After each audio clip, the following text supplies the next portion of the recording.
This episode of Super Pulp Science is brought to you by Kill the Sorcerer, now available at GameNightGames.com.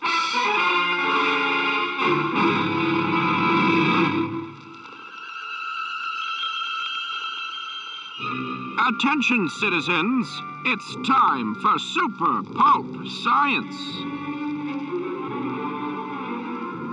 This is Super Pulp Science, a very special surprise ambush episode of Super Pulp Science where Dr. Jonathan Ball comes into the studio and says, I have a topic for a podcast. Gregory, I don't want to tell you what it is before we start. I just want to spring it on you. So welcome to the show, Dr. Jonathan Ball, in this very special ambush episode of Super Pulp Science. Well, thank you for having me, Gregory. Yes, so I listen to Super Pulp Science. A long-time listener, first-time caller. Completely untrue. So at the end of every episode, Gregory, you say, Uh-oh, here we go. Join the fight and make comics. Yeah, you should. You should join the What fight. is the fight? Oh, okay. I see what you're getting at here. So anyone who has ever been on an internet forum knows there's always somebody who wants to pick a fight with you. Jonathan is that man right now with me who says, what do you really mean by that anyway? And you're supposed to create some kind of long discourse, but they're not really interested in the discourse. They're just interested in the disruption, I think. I feel like this is a good question to get into your psyche, Gregory. You want into my psyche? Let's dig deep into, the unchallenged assumptions of the Gregory. Not to challenge you, but I'm here for it. Just get deeper into again, it's one of those things that it kind of gets glossed over.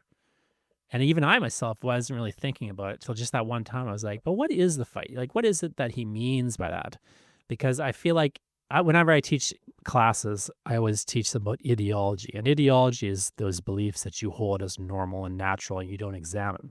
So I'm just curious, I feel like it's a good way to get to kind of know your ideology better on a certain level, the things that you might kind of underlie other things that you might be saying. Well, the first thing here is, which I think bears addressing, the unexamined life, Jonathan, is not worth living.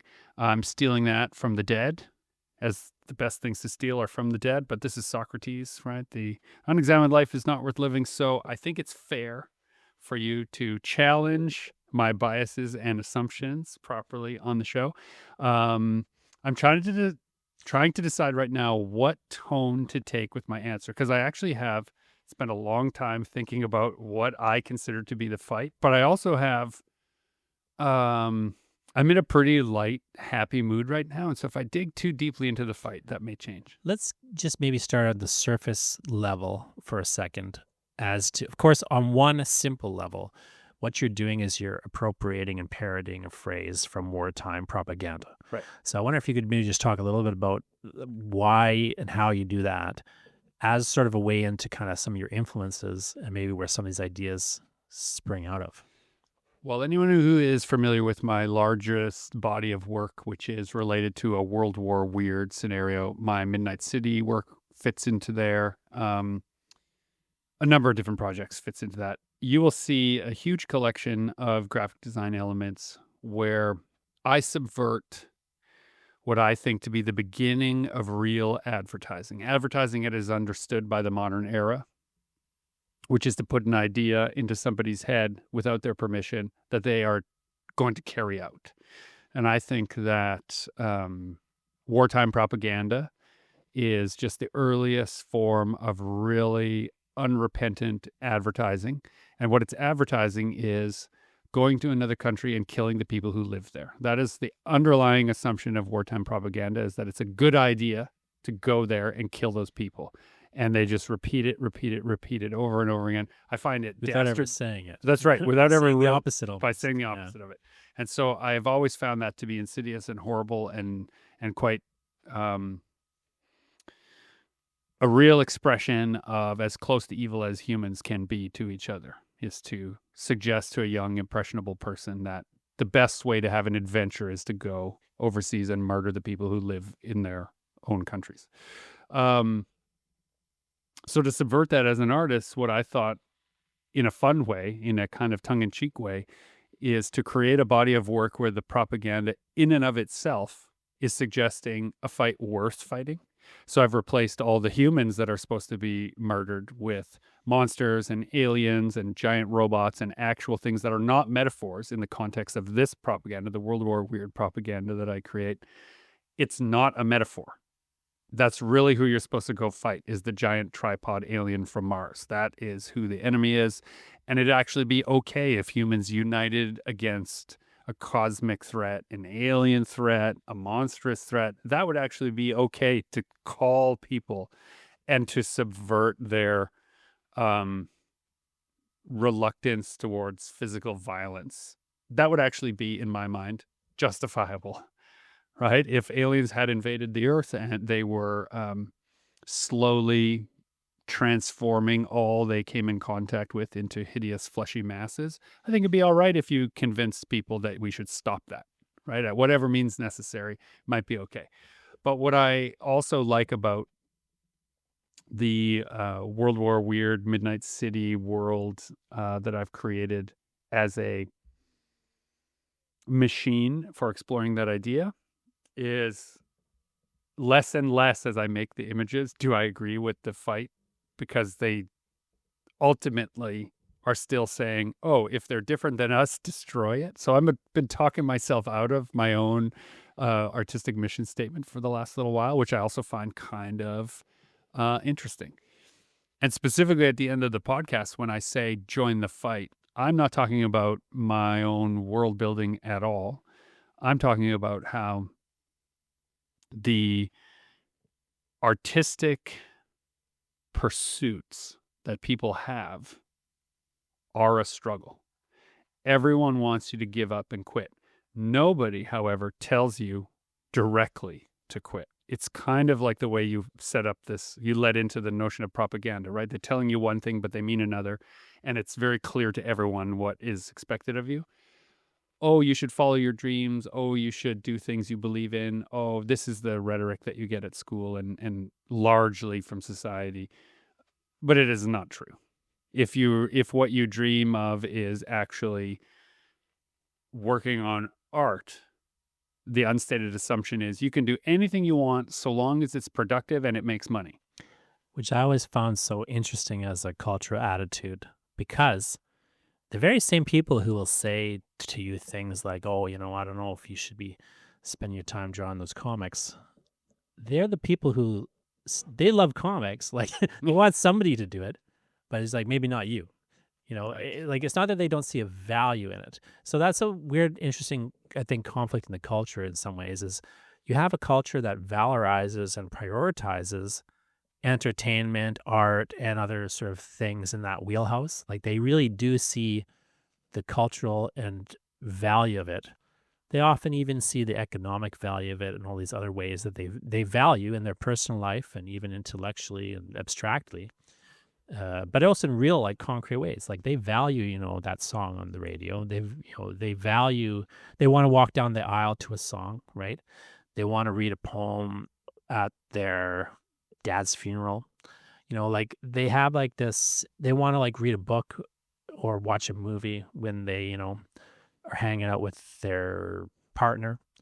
Like, they have a way in which they concretely realize and understand and value these things, but they at the same time don't see a value in you making them. It's a very strange cultural thing, I find. Was this guy supposed to be the ultimate badass? No, I don't think that's how I'd describe him. How would you describe him? I guess I'd say he doesn't have a sense of humor. If we're going to zoom out at that level, then one has to first ask themselves, for what purpose are you laboring? And if it's only for the money, if that's all you want in the end, it becomes very easy to take any creative pursuit which does not have a hourly billable rate and say it's of no use. The same way someone looks at a tree and says, oh, a tree has no value until I cut it down and then I can sell the lumber. But also on the flip side of that, if you just are after the money, there's easier ways to make money. Certainly, yes. Like, so the fight here in my in my very specific case, is the fight between what are the repulsive essentials that our society, our world, our city, our block, wherever you find yourself, what those repulsive essentials are in order to stay alive. That versus what are the things that make life worth living. And the two are not as intrinsically linked as it would be marvelous if they were. In fact, Automatic Age, my illustrated novel series, is sort of, as I'm just thinking about it right now, it's kind of about this. It's the main character, the two main characters in it, one a young boy and one an older father figure, they're trying to figure out, if we are the last survivors, is there a life worth living left? And that is a pretty common existential crisis to present to a character. But for me, it came up pretty specifically because as a father of two sons, you ask yourself, what is the fight, right? If you have to go and do all this distasteful stuff just to earn money so that you could eat a bunch of food and then do it all tomorrow. Like, it's the whole notion that you have to work hard to earn money to hold a place on the planet you were born on is a crazy notion. Like, you were born here. There's no choice.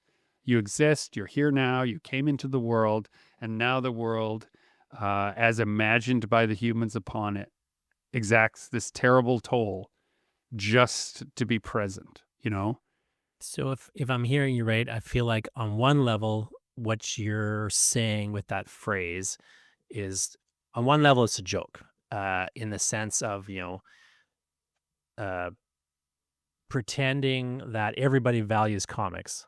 That's right. Everyone values artistic expression, obviously. Right. Obviously. So Obviously. The only thing worth fighting would be art. therefore, why not join the army of artists? Yeah. And almost like the joke of it sort of being the counterpoint with how that attitude maybe is expressed versus the actual cultural attitude you have to deal with every day as an artist or as a person listening, maybe, who has perhaps, that kind of countercultural. So I feel like there's one, like a countercultural and joke just in there. speaking to that, the countercultural joke there is the fight specifically is about a fight is the art of war and Right. the war of art Yeah. and the war on art and the art of warring on war with art. All of that stuff is played into propaganda as I use it, not as it is. Like, it means a lot of things to a lot of people, and it's been used a lot of horrible ways. But you can see it very immediately. I'm working on this other project called Sky Devil and the Haunted Air with Rick Overwater right now, and it's a pulp era style novella, illustrated, and cigarettes figure quite prominently into it, and you see nowhere as prevalent, I think, the methods of World War II propaganda as in 50s cigarette ads. The same kind of centralized figure, heroic, square-jawed, perfect, the idealized male figure presenting victory through action. In this case, the action is not invade another country and kill it. It's, here, smoke this cigarette, which ultimately is poisonous. But just don't think about that, because, man, you're going to be awesome. You're going to be so cool. And so in Sky Devil specifically, the character smokes these pitchfork cigarettes, and it keeps him, he won't die as long as he smokes. As long as he keeps smoking, he can't die. And so it's an air ace kind of pulp story where he's the poster child for this conglomerate of multinational corporations. One of them is a tobacco corporation, and they go and fight in the skies above the Mountains of Madness, a brief in Antarctica. So like a little nod to H.P. Lovecraft's alien invasion in there. So it also seems like on a certain level, you're using comics as a metaphor then for just, art, any art. Yeah. Of course, you have a specific interest in comics, but just that sort of broader metaphor is there. When I was sort of joking to Lyndon about how, I might spring this idea on you, he was saying, well, what fight? And he said, well, the fight against a world without comics. I mean, that's true. So that too. is sort of part of it too, That's right? true too. Yeah. Yeah. And the Right on idea the that, like, I guess, but there wouldn't really be a world without comics if you just quit the fight. But I think the idea that somehow there's this, I think there's a tension inside of the art world that you're kind of gesturing at, loosely defined, though. which is the mainstream versus the like unique. Right. Let's But say. broadly, let's get into the operational definition here of comics for the purposes of our discussion. Words and pictures together to form meaning, to me, that's comics. So you can use comics in lots of ways. And anyone who says to themselves, I don't read comics, but also has an Instagram account, you're wrong. You've read comics a lot. Words, pictures, new meaning, words, pictures, new meaning. Advertising is comics. But on that, Posters are comics. It's just, but just to move away from comics for a second, again, like it seems to me like you're using it to not just talk about comics, but like to talk about art. So like a novel, writing a novel is kind of factored in here. I feel like there's also part of the corporate propaganda parody. To me, is that sort of like it's a fight against corporate comics in a certain sense. Maybe not exactly like in like Marvel, DC, or anything like that. I mean, like, but like against like the kind of, because the comic as or the art form as like a sort of, it's been ground through a mill, it's just become a corporate product as opposed to like a thing made by a corporation. Because some of that corporate comics in the technical sense are very excellent, great works of art comics. Some great people are working there doing great things. But that's not, I think, what you mean when you mean like what you're fighting against as an artist. What you're fighting against is sort of the soulless ones that get through or that crop up even in the indie space, that kind of like where they're just after a buck on some level and you can feel it and taste it. okay, so let's first establish what I mean by art. And so I will define art here now. Am I wrong about this? For the sake of this conversation, not for the sake of all peoples in all places in all times. I'm not speaking for anyone. I'm just talking about my lived experience. This is not advice. Art to me is the moment when the artist and the medium are transformed together. It is not simply enough to change the page with a drawing. The artist themselves must also be transformed. And so if you want to look at corporate comics, the jobbers, the lifers, the people who can do it with their eyes closed, they feel nothing, they just get it done, pay their bill, move on. There's an argument to be made from this specific point of view, and there's plenty of holes in it. It is not an unassailable position, but there's an argument to be made that it's not art. It's not an artistic pursuit if you, the artist, have not changed as a result of it. And so if you're going to join the fight, you can't be in a fight and not be changed. Are you fighting against yourself on some level in that scenario then? I mean, always. Right. And so this is partially why the great battle with finding an agent for the longest time was, well, you have to pick one thing and just do that thing over and over again. And I said, well, that's not me. That's not the kind of person I'm going to be. I'm going to do a novel over here. I'm going to do a graphic novel over here. I'm going to do an illustrated novella over here. I'm going to do a theater project, and I'm going to do a podcast. I'm going to do a bunch of stuff. It's the same set of skills. It's just words and pictures together to make new meaning. But in order for me to be changed by the activity, I have to try it in different ways. I have to be nervous. I have to be afraid. I have to be unsure of myself. It requires courage, right? To feel the fear and do it anyway. It requires courage to change your medium and to try a different genre. As long as we're just talking about the framing device of the podcast, which is, The fight. What you got ain't nothing new. This country's hard on people. You can't stop what's coming. It ain't all waiting on you. Are you fighting an industry then that wants to box you into a saleable? Because I think people don't often understand this about creative industries. If you really want to be successful in a creative industry, I like to take acting as the example. How you become successful as an actor is by being typecast. How you become? No, It is. this way. That's how you become a star. I'm talking about being a star.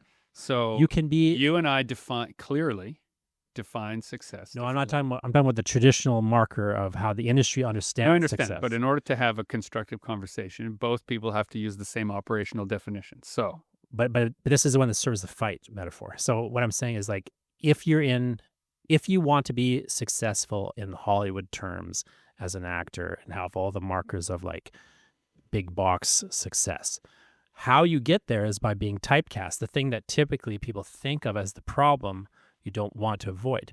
Now, artistically speaking, so there's, in a sense, I think, and I think this is true in other industries, there's a benefit to Again, being if boxed you're in and defining- having yourself in a kind of hack work. there is a fiduciary benefit to doing it the same way every time. Absolutely. But Yes. you, the artist, are not changed. And therefore, are you really joining the fight?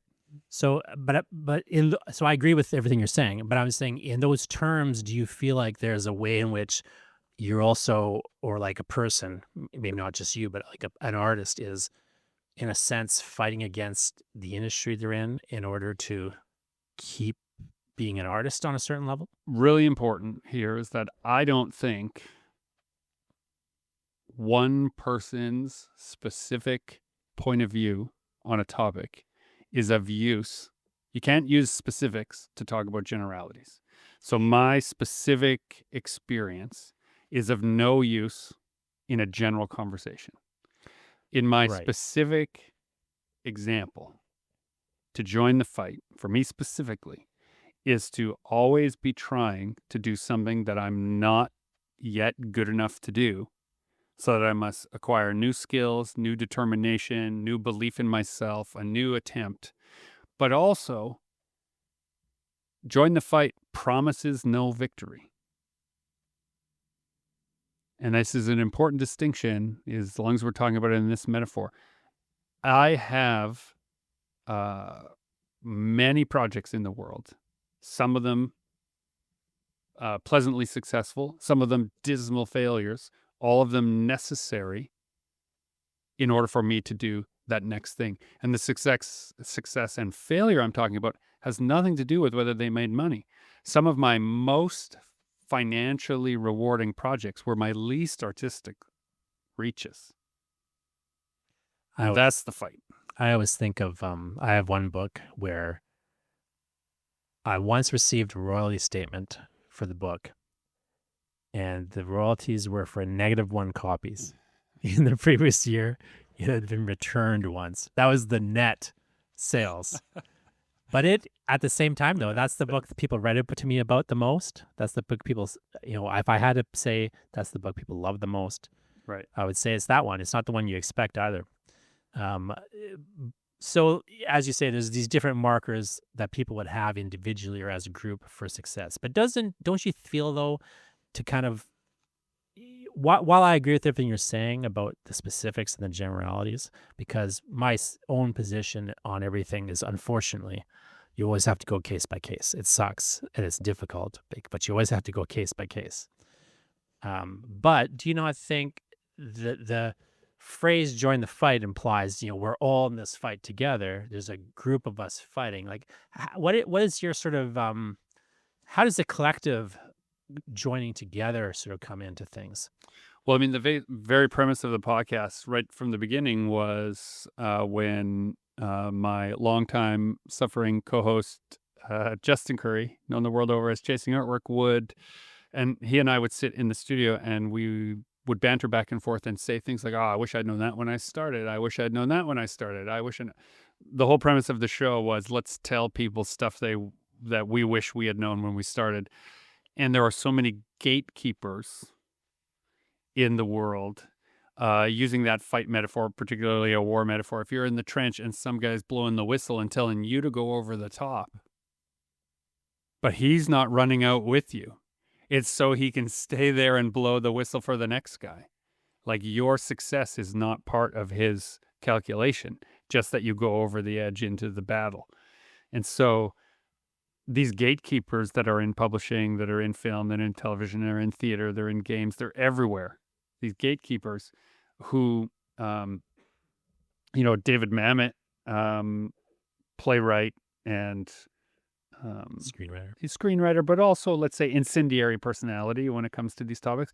He would say that the people who end up as administrators of the arts are the most dangerous kind of artists because they want to send people into hell and watch them fail so that they feel better about having not been artists themselves.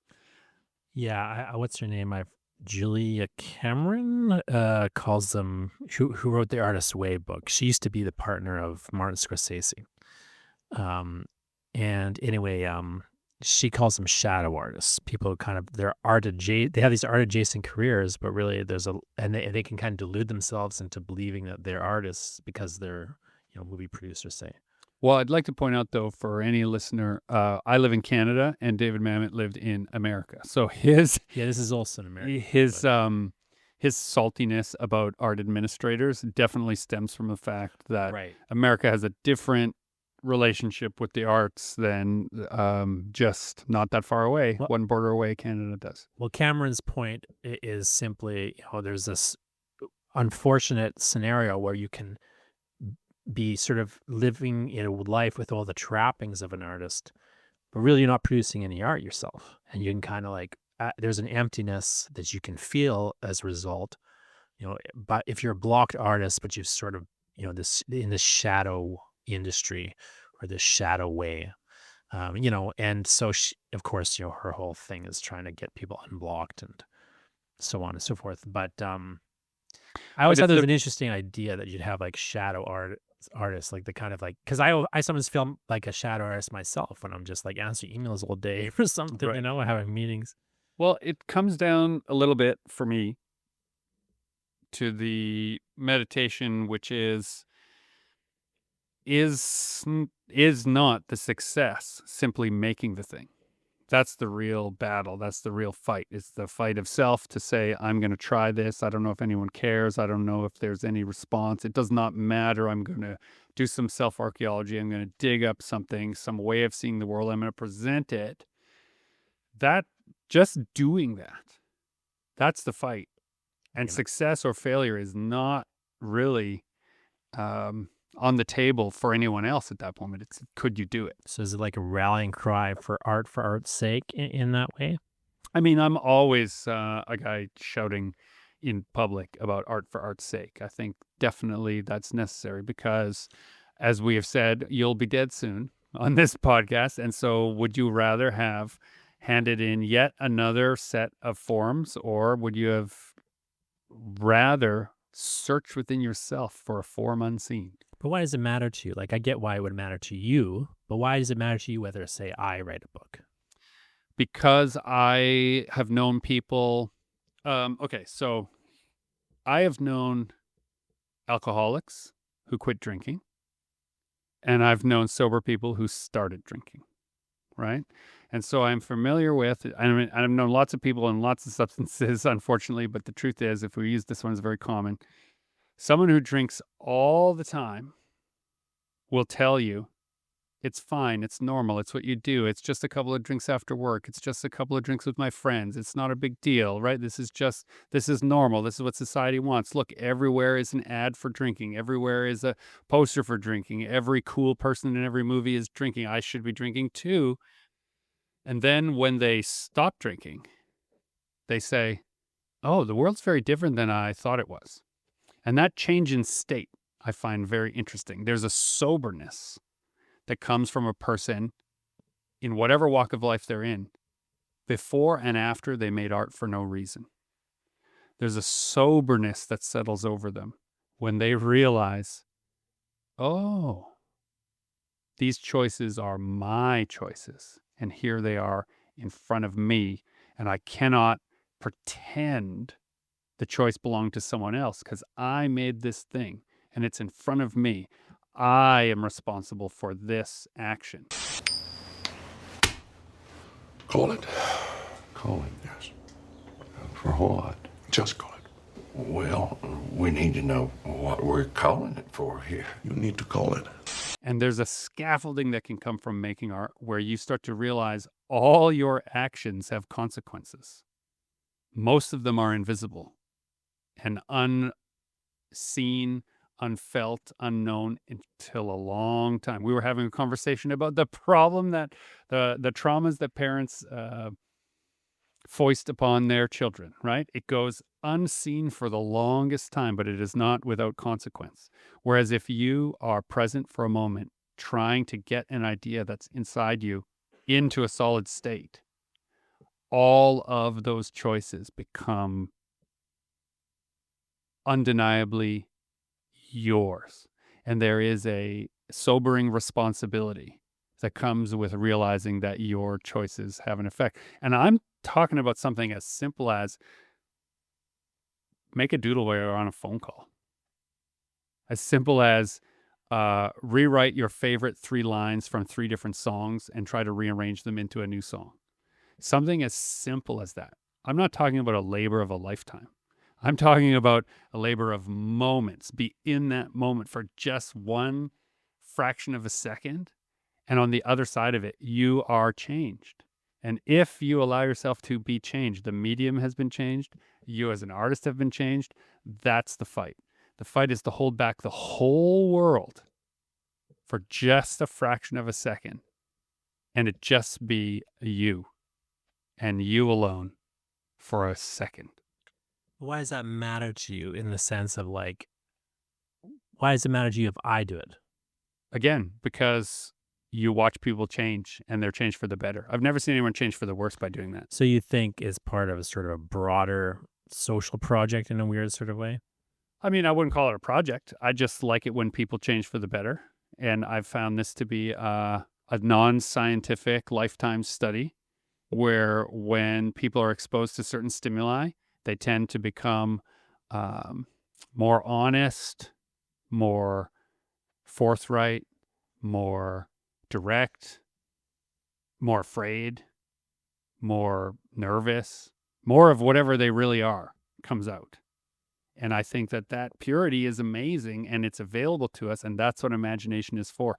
We had a previous episode with Corey J where I mentioned that I felt that when imagination is not used constructively, it metastasizes as religion. And so we have to use our organization and our call to fight in some way that is personal. Right. Or even if, you were to move away from the religious idea, I can see what you're saying is like, you got a good outcome or a bad outcome of like, whether you're doing this thing or not doing it, there's kind of an effect either way, potentially. Yeah. And so, it's which fight are you going to join on, I guess, on a certain level. Yeah. Are you going to join the fight of ignoring everything that's happening to you in life and never feeling it and never trying to codify it into a real experience? Or are you going to join the fight? Yeah, it's a fight. Lots of people are fighting it. Yeah. And there's an entire pharmaceutical industry and health industry and wellness industry designed around having you forget. Wellness.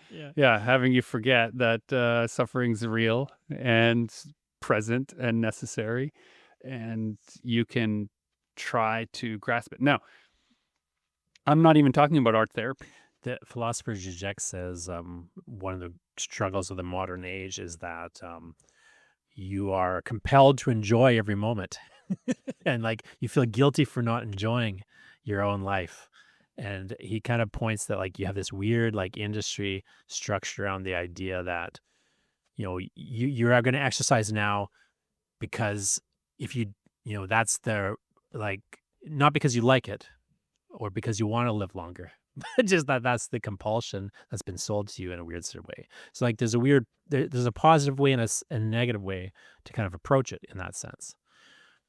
You could be, again, fighting on either side while doing the same activity in a strange sort of way. I think there is a danger, definitely, in the rhetoric that one should always stay positive. And I think one of the other reasons that I think it's important to join the fight and make art of any sort, comics specifically, because you use words and pictures, and that creates juxtaposition, and that third meaning is really important to, I think, the inner self. But if you're always trying to stay positive, But you have no reason to be positive. then you're masking, you're lying to yourself, and that is not really the purpose of art. Now, it can be very simple to lie to yourself and just do the work that is required of you. We sometimes call it at the studio the ditch digging of art, right? Where you just have to do some of the work, whether it's fun or interesting or good or bad. It's just necessary in order to get there.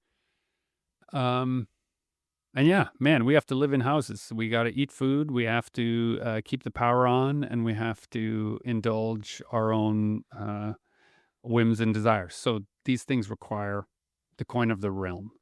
But the realm was not of your making.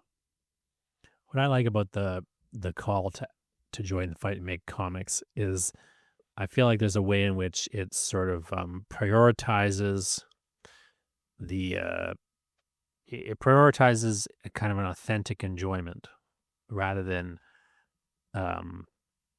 like a demand that you enjoy, if to put it in those Zizekian terms. No, sir. Yeah. It's more this sort of yes, we're all on the same side in this weird sort of way, but we're not. We're kind of fighting our own individual battles, and there's a level where I think it kind of sutures that idea of specificity and generality to me. Like that. Like, yes, we're all going to do our own little projects, but we can kind of support each other in doing it in a kind of way that maybe you got an industry or a culture that's against you doing it, but we can kind of like hold each other up a little bit, and perhaps it doesn't matter ultimately or in the long run, but it matters to you, and that sort of has its own value as well. Like there's, I think that like a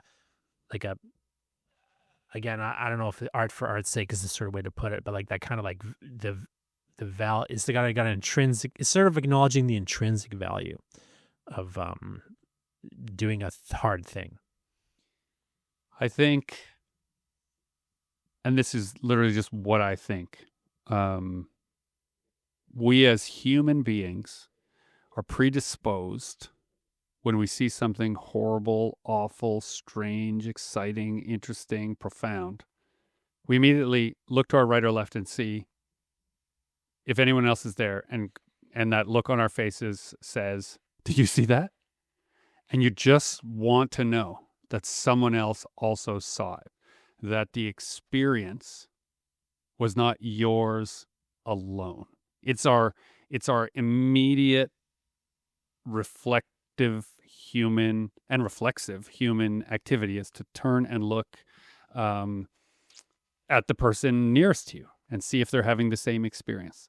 And what's kind of incredible about art in any way is if you share it with a group, people can be horrified, they can be offended, they can be enlightened, they can be exalted, but they'll immediately turn to the person they brought with them to see if they're feeling the same way.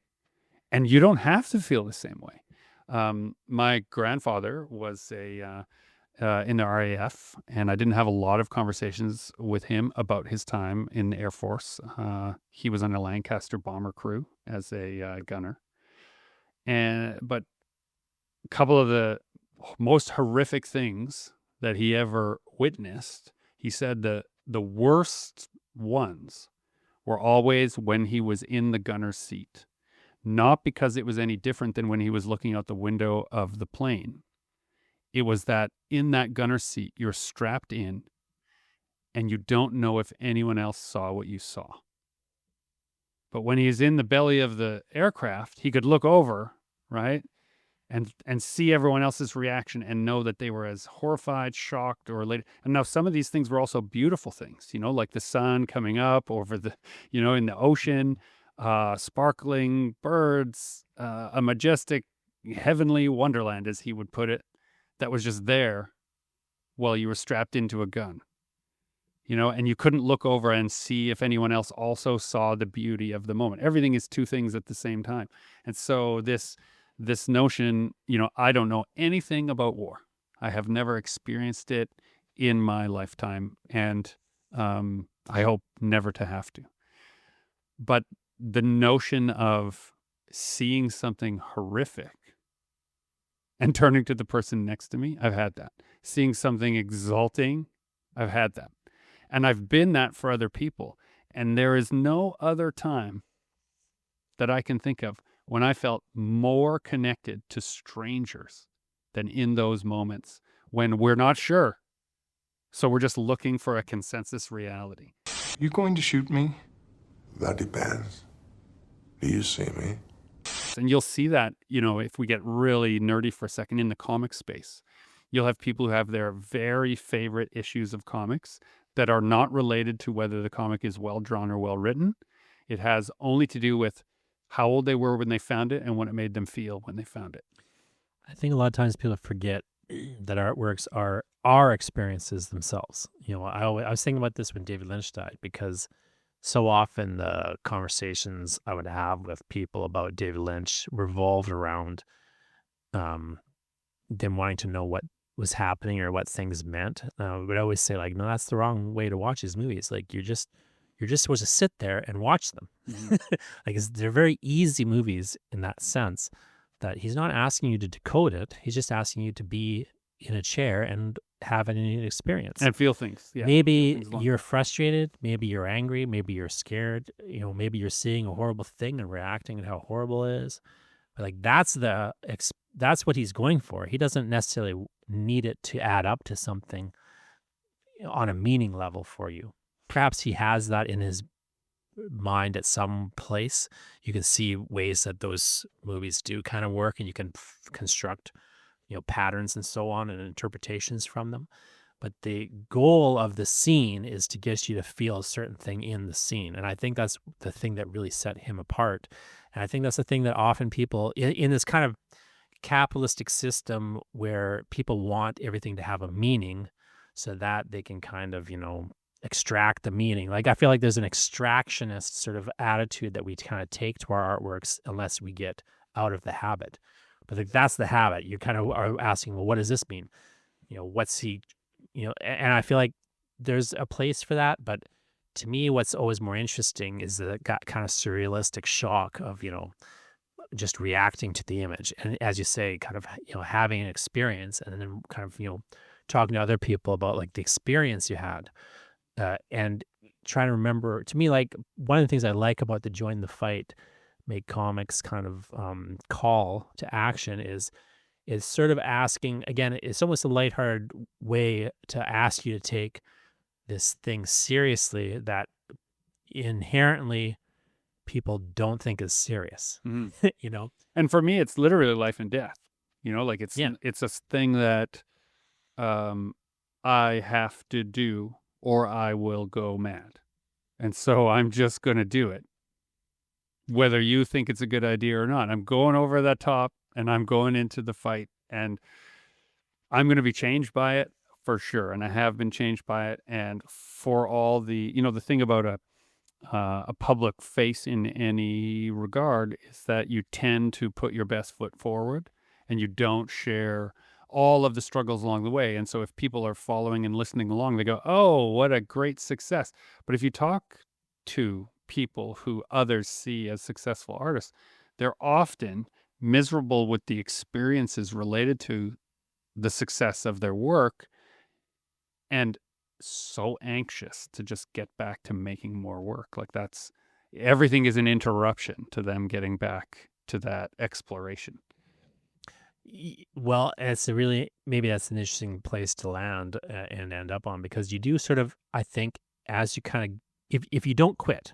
So I think one hand, there's also the fight is like not to quit, as we've talked about a number of times. But if you don't quit, you do start to end up, and if you start to have any level of success, you do start to get in this weird space where it's like, because you are a successful artist of any level or stripe, weirdly, like, everyone wants you to stop doing that. Yeah, right. And start feeding into some beast. Yeah. And it's like, it's not that you can't do that to a certain degree or from time to time, or can't smartly manage yourself inside a career, but you have to be really careful about what you're doing and why you're doing the things you're doing, particularly if you're starting to get things you've wanted.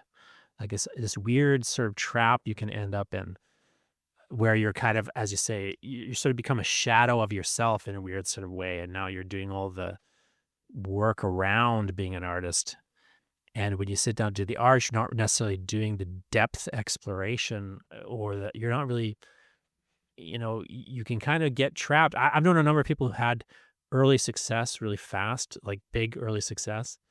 And it kind of is a problem. It's a real problem for them. And it would have been in some ways better for some of them, to not If the have success, that, if the success was accompanied by a financial windfall, especially then. then yes, I have seen it go very badly with that person's